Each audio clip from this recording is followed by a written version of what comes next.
সালমা, তুমি এটা করতে পারো না। আমি তোমাকে ভালোবাসি, আমি তোমাকে ছাড়া থাকতে পারবো না। চলো, আমি তোমাকে নিয়ে যেতে এসেছি। এই তুই কে রে? আমাদের বিয়ে ভাঙতে এসেছিস? আমি বিয়ে ভাঙতে আসিনি, আমি সালমাকে ভালোবাসি, তাই ওকে আমি নিয়ে যেতে এসেছি। কে তুমি? বারবার একই কথা বলছো। আমি তোমাকে চিনি না। সালমা, তুমি এত বড় মিথ্যে কথা বুঝতে পারলে?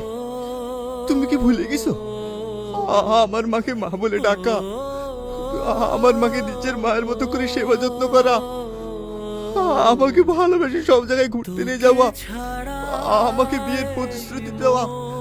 তুমি কি সত্যি সবকিছু ভুলে গেছো? আমি একজন নার্স, প্রত্যেকটা পেশেন্টকে সেবা যত্ন করাই আমার কাজ। তোমার কোথাও ভুল হচ্ছে।